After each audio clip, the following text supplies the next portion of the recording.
కొన్ని కోట్ల మంది ప్రాణాలని కాపాడిన మెథడ్స్ లైక్ పాస్టరైజేషన్ ఇంకా వ్యాక్సినేషన్ని కనిపెట్టింది ఎవరు? ఇంకా మనిషి కోతి నుండి ఇవాల్వ్ అయ్యాడు అని చెప్పిన వ్యక్తి ఎవరు? అంతేకాదు, ఇప్పుడు మీరు మీ ఫోన్లో ఈ వీడియో చూస్తున్నారంటే దాని వెనుక ఎంతోమంది కృషి ఉంటుంది. కానీ కొన్ని ఇన్వెన్షన్స్ లేదా కొన్ని డిస్కవరీస్ వల్ల ఈ లోకం చాలా మారింది. ఈ ఇన్వెన్షన్స్ ఇంకా డిస్కవరీస్ లేకపోయి ఉంటే ఈ లోకం ఇప్పుడు వేరేలా ఉండేది. ఇప్పటి వరకు చాలా మంది సైంటిస్టులు ఎన్నో డిస్కవరీస్ చేశారు, కానీ కొన్ని డిస్కవరీస్ ఈ లోకాన్ని మార్చాయి.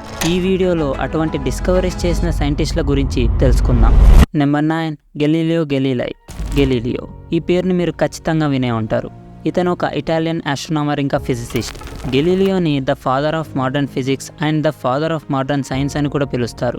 గెలీలియో 16th సెంచరీకి చెందిన సైంటిస్ట్. ఈయన ముందు ఉన్న టెలిస్కోప్కి చాలా వరకు ఇంప్రూవ్మెంట్స్ చేశాడు.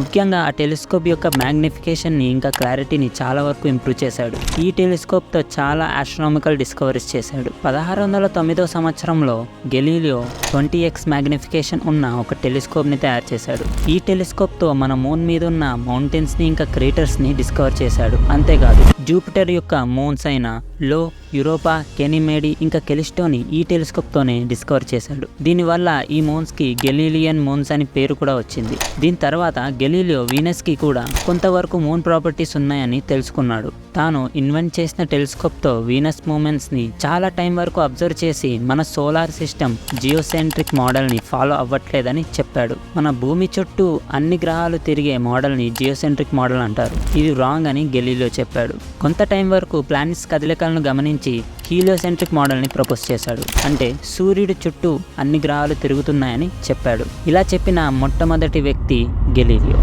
నెంబర్ 8, లూయిస్ పాస్టర్ ఒక ఫ్రెంచ్ మైక్రోబయాలజిస్ట్ ఇంకా కెమిస్ట్.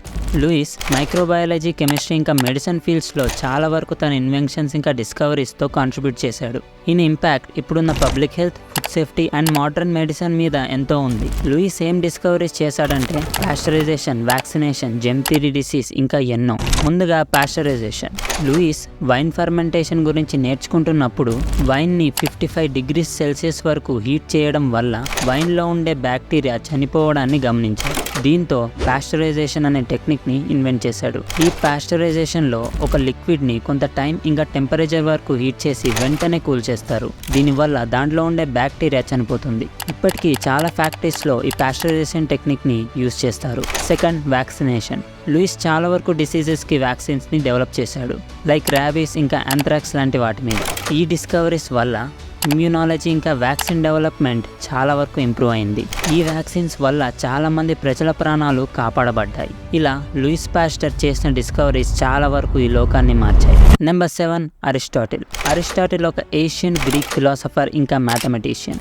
అరిస్టాటిల్కి చాలా ఫీల్డ్స్ యొక్క నాలెడ్జ్ ఉంది. Philosophy, natural science, biology, ethics, politics ఇంకా మెటాఫిజిక్స్. ఈయన ప్లూటో యొక్క స్టూడెంట్ ఇంకా అలెగ్జాండర్కి గురువు. అరిస్టాటిల్ ఇంపాక్ట్ ఎథిక్స్ ఇంకా పాలిటిక్స్ మీదే కాకుండా బయాలజీ మీద కూడా చాలా ఉంది. చాలా మందికి తెలియని విషయం ఏంటంటే అరిస్టాటిల్ చాలా వరకు యానిమల్స్ని ఇంకా ప్లాంట్స్ని క్లాసిఫై చేసి క్యారెక్టరిస్టిక్స్ బేసిస్ మీద డివైడ్ చేశాడు. ఈ క్లాసిఫికేషన్ని మనం pre Darwinian theory of evolution అని అంటాం. అంతేకాదు, అరిస్టాటిల్ టెలిలోజీని ఇంట్రొడ్యూస్ చేశాడు. టెలోస్ అంటే హ్యావింగ్ పర్పస్. దీన్ని బేస్ చేసుకొని క్లాసిఫికేషన్ ఆఫ్ లివింగ్ ఆర్గానిజమ్స్ని ఇన్వెంట్ చేశాడు. దీని తర్వాత ఈ క్లాసిఫికేషన్స్ని బేస్ చేసుకొని చాలామంది సైంటిస్టులు చాలా క్లాసిఫికేషన్స్ని ప్రపోజ్ చేశారు. ఇలా అరిస్టాటిల్ యొక్క డిస్కవరీస్ బయాలజీలో ఎంతో ఇంపాక్ట్ని క్రియేట్ చేసింది. నెంబర్ 6, మేరీ క్యూరీ నోబెల్ ప్రైజ్ని గెలిచిన మొట్టమొదటి మహిళ. మేరీ పోలాండ్కి చెందిన ఫిజిసిస్ట్ ఇంకా కెమిస్ట్. ఈమె చేసిన discoveries like radioactivity, isolation of radium and polonium ఇంకా రేడియో బయాలజీ ఇప్పటికీ కూడా న్యూక్లియర్ ఫిజిక్స్లో గొప్ప డిస్కవరీస్ అనే చెప్పాలి. ముందుగా మేరీ క్యూరీ చేసిన most important discovery radioactivity. Marie Curie ఇంకా తన husband Pierre Curie and physicist Henri Becquerel వీళ్ళ ముగ్గురు కలిసి కొన్ని ఎలిమెంట్స్ లైక్ యురేనియం ఒక టైప్ ఆఫ్ రేడియేషన్ ని ఎమిట్ చేస్తున్నాయని కనిపెట్టారు. యురేనియం మినరల్స్ మీద ఎక్స్పెరిమెంట్ చేస్తున్నప్పుడు రేడియేషన్ లెవెల్స్ లో చేంజ్ ని గమనించి రేడియో యాక్టివిటీని డిస్కవర్ చేశారు. ఈ డిస్కవరీ వల్ల న్యూక్లియర్ ఫిజిక్స్ ఇంకా కెమిస్ట్రీలో చాలా మార్పు వచ్చింది. మేరీ క్యూరీ దీని తర్వాత రేడియేషన్ తో క్యాన్సర్ ని ఇంకా కొన్ని డిసీజెస్ ని కూడా నయం చేయొచ్చని కనిపెట్టారు. దీనికి రేడియో బయాలజీ అని పేరు వచ్చింది. ఈ ఒక్క డిస్కవరీతో కొత్త సబ్జెక్ట్స్ అయిన రేడియో బయాలజీ ఇంకా రేడియేషన్ థెరపీ వెలుగులోకి వచ్చాయి. దీనివల్ల చాలా మంది క్యాన్సర్ పేషెంట్స్ యొక్క జీవితాలు కాపాడబడ్డాయి. ఇలా మేరీ క్యూరీ న్యూక్లియర్ ఫిజిక్స్ ఇంకా కెమిస్ట్రీలో చాలా మార్పు తెచ్చింది. నెంబర్ 5 ఆల్బర్ట్ ఐన్స్టైన్, ఒక German born theoretical physicist. Albert Einstein యొక్క థియరీస్ క్వాంటమ్ మెకానిక్స్ ఖచ్చితంగా ఒక అవుట్ బ్రేక్ అనే చెప్పాలి. Theory of relativity, photo electric effect, quantum mechanics ఇంకా న్యూక్లియర్ ఎనర్జీ, ఈ థియరీస్ లోకాన్ని మార్చాయనడంలో సందేహమే లేదు. ముందుగా theory of relativity, famous equation అయిన E=mc² ని ఇంట్రొడ్యూస్ చేసింది ఆల్బర్ట్ ఐన్స్టైన్. ఈ ఈక్వేషన్ ఎనర్జీ, మాస్ ఇంకా స్పీడ్ ఆఫ్ లైట్ కి మధ్య రిలేషన్షిప్ ని చెప్తుంది. Next photo electric effect. ఈ ఫోటో ఎలక్ట్రిక్ ఎఫెక్ట్ లో లైట్ అనేది ప్రోటాన్స్ నుంచి వచ్చే ఎనర్జీ అని ఆల్బర్ట్ ఐన్స్టైన్ చెప్పాడు. ఈ ఎక్స్పెరిమెంట్ వల్ల ఐన్స్టైన్ కి నోబెల్ ప్రైజ్ కూడా వచ్చింది. చెప్పాలంటే లైట్ ఈ యూనివర్స్ లోనే ఫాస్టెస్ట్ ఆబ్జెక్ట్ అని చెప్పింది ఆల్బర్ట్ ఐన్స్టైన్. లైట్ మీద రీసెర్చ్ చేస్తున్నప్పుడు లైట్ స్పీడ్ ని ఎంత ఉంటుందో అని క్యాలిక్యులేట్ చేసి చెప్పాడు. ఇప్పటికీ కూడా GPS సిస్టమ్స్ ఇంకా శాటిలైట్ కమ్యూనికేషన్ లో ఐన్స్టైన్ స్టేట్ చేసిన థియరీ ఆఫ్ రిలేటివిటీని యూజ్ చేస్తారు. అంతేకాదు కాస్మాలజీ ఇంకా ఆస్ట్రోఫిజిక్స్ లో కూడా స్పేస్, టైం ఇంకా గ్రావిటీని అర్థం చేసుకోవడానికి E=mc² ఈక్వేషన్ ని ఖచ్చితంగా యూజ్ చేస్తారు. Number 4 Charles Darwin. Charles Darwin ఒక biologist. Darwin theory of revolution ని ఇంట్రొడ్యూస్ చేసిన వ్యక్తి. దీని గురించి ఈయన రాసిన book On the Origin of Species లో ఉంటుంది. అసలు ఆర్గనిజమ్స్ ఎలా ఇవాల్వ్ అయ్యాయి అనేది ఈ బుక్ లో ఉంటుంది. డార్విన్ వర్క్ వల్ల బయాలజికల్ డైవర్సిటీని అర్థం చేసుకోవడం చాలా సులువైంది. అంతేకాదు డార్విన్ ఎవల్యూషన్ కి ఎవిడెన్స్ ని కూడా ప్రపోజ్ చేశాడు. చార్లెస్ డార్విన్ గలపాగోస్ ఐలాండ్స్ లో రీసెర్చ్ చేస్తున్నప్పుడు ఫాజిల్ ట్రాన్సిషన్ ఫార్మ్స్ ని గమనించి ఎవల్యూషన్ ని స్టేట్ చేశాడు. ఇలా చార్లెస్ డార్విన్ మోడర్న్ బయాలజీలో ఒక ఫౌండేషన్ గా నిలిచాడు. Number 3 Stephen Hawking's. Stephen Hawking's గురించి మీకు తెలిసే ఉంటుంది. స్టీఫెన్ హాకింగ్స్ ఒక బ్రిటిష్ ఫిజిసిస్ట్, కాస్మాలజిస్ట్ ఇంకా ఆథర్. ఈయన బ్లాక్ హోల్ మీద ప్రపోజ్ చేసిన థియరీస్ ఇంకా డిస్కవరీస్ ఒక గ్రౌండ్ బ్రేకింగ్ వర్క్ అనే చెప్పాలి. దీనివల్ల యూనివర్స్ యొక్క నేచర్ ని అర్థం చేసుకోవడం చాలా ఈజీ అయింది. స్టీఫెన్ హాకింగ్స్ యొక్క కీ డిస్కవరీస్ ఏంటంటే black hole radiation, singularity theory ఇంకా కాస్మిక్ ఇన్ఫ్లేషన్. ముందుగా black hole radiation. Black hole నుంచి రేడియేషన్ రిలీజ్ అవుతుందని థియరిటికల్ గా ప్రూవ్ చేసింది స్టీఫెన్ హాకింగ్సే. Next cosmic inflation. Cosmic inflation అంటే యూనివర్స్ ఎక్స్పాన్షన్. ఇది మన యూనివర్స్ ఎక్స్పాండ్ అవుతుందని స్టేట్ చేస్తుంది. దీనివల్ల కాస్మాలజీలో ఉన్న చాలా వరకు అంతుచిక్కని ప్రాబ్లమ్స్ కి సొల్యూషన్ దొరికింది. ఇలా స్టీఫెన్ హాకింగ్స్ ఆస్ట్రోఫిజిక్స్ ఇంకా థియరిటికల్ ఫిజిక్స్ లో ఎంతో ఇంపాక్ట్ ని క్రియేట్ చేశాడు. Number 2 Leonardo DaVinci. లియనార్డో డావిన్సీకి అనుభవం లేని ఫీల్డే లేదు. Painting, sculpture, architecture, science, music, mathematics, engineering, literature, anatomy, geology, astronomy, botany, writing, history ఇలా చెప్పుకుంటూ పోతే ఎన్నో ఉన్నాయి. డావిన్సీ ఒక బార్న్ జీనియస్ అని అందరూ నమ్ముతారు. ఎందుకంటే డావిన్సీ చేసిన రీసెర్చ్ ఇంకా డావిన్సీ చేసిన ఇన్వెన్షన్స్ చాలా అసాధారణంగా ఉంటాయి. అది కూడా 15th సెంచరీలో. మనందరికీ తెలిసిన మోనాలిసా పెయింటింగ్ ని గీసింది లియనార్డో డావిన్సీనే. ముందుగా అనాటమీ. డావిన్సీ గీసిన హ్యూమన్ బాడీ యొక్క అనాటమీ చాలా అక్యురేట్ గా ఉంటుంది. తన డ్రాయింగ్స్ ఆర్ట్ ని ఇంకా సైన్స్ ని మిక్స్ చేసినట్టు ఉంటుందని చెప్తారు.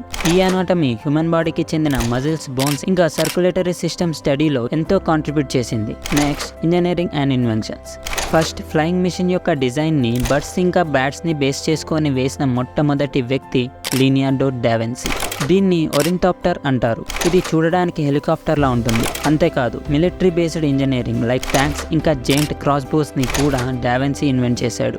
బాటనీలో కూడా ప్లాంట్ గ్రోత్, లీఫ్ అరేంజ్మెంట్ ఇంకా రూట్ స్ట్రక్చర్స్ మీద రీసెర్చ్ చేసి దీని మీద చాలా డాక్యుమెంట్స్ ని రాశాడు. ఇలా డావిన్సీ వల్ల మెడిసిన్, సైన్స్, ఆర్కిటెక్చర్, ఆర్ట్ ఇంకా అనాటమీ ఫీల్డ్స్ లో ఎంతో ఇంపాక్ట్ ఉంది. A mind that painted the mysteries of nature and engineered the future, blending art and science into a timeless masterpiece. He was undoubtedly a genius. Number 1 Nicola Tesla. బహుశా మీరు Nicola Tesla గురించి అంతగా వినుండకపోవచ్చు. కానీ ఒకవేళ Nicola Tesla లేకపోయి ఉంటే మనం ఇప్పుడు వాడుతున్న చాలా వరకు డివైజెస్ ఉండేవి కావు. Alternate current, induction motor, radio, remote control, x-ray, wireless communication, hydro electric power ఇవన్నీ కనిపెట్టింది నికోలా టెస్లానే. టెస్లా ఒక జీనియస్. 19th సెంచరీలోనే ఇవన్నీ ఇన్వెంట్ చేశాడంటే మీరే అర్థం చేసుకోండి. ఇప్పుడు మనం వాడే ఏ డివైస్ అయినా, ఫోన్, ల్యాప్టాప్, టీవీ, రేడియో ఇవన్నీ టెస్లా వల్లే సాధ్యమయ్యాయి. డైరెక్ట్ కరెంట్ ని ఇన్వెంట్ చేసింది థామస్ ఆల్వా ఎడిసన్. కానీ డీసీ కరెంట్ లో చాలా డిసడ్వాంటేజెస్ ఉండేవి. అయితే ఎడిసన్ డీసీ కరెంట్ లో ఉన్న డిసడ్వాంటేజెస్ ని ఫిక్స్ చేస్తే $50,000 ఇస్తానని చెప్పాడు. అప్పట్లో $50,000 అంటే చాలా ఎక్కువ. చెప్పినట్టుగానే టెస్లా డీసీలో ఉన్న చాలా వరకు డిసడ్వాంటేజెస్ ని ఫిక్స్ చేశాడు. దీని తర్వాత టెస్లా ఎడిసన్ దగ్గరికి వెళ్లి $50,000 గురించి అడిగినప్పుడు ఎడిసన్ నవ్వుతూ నేనప్పుడు జోక్ చేశాను అని చెప్పాడు. దీంతో టెస్లాకి చాలా కోపం వచ్చింది. దానికి బదులుగానే ఏసీ కరెంట్ ని కనిపెట్టాడు. ఇప్పుడు ప్రతి ఇంట్లో నడిచే కరెంట్, ఏసీ కరెంట్. నిజానికి నికోలా టెస్లాకి తగిన గుర్తింపు దక్కలేదని చెప్పాలి. ఇలా నికోలా టెస్లా ఎలక్ట్రికల్ ఇంజనీరింగ్లో ఒక రివల్యూషన్ని సృష్టించాడు. వీళ్ళు మాత్రమే కాదు, ఇంకా చాలా మంది శాస్త్రవేత్తలు ఎన్నో ఇన్వెన్షన్స్ ఇంకా డిస్కవరీస్ చేశారు. Scientists are the torch bearers of the discovery in our quest for knowledge. That's all for today. Thank you.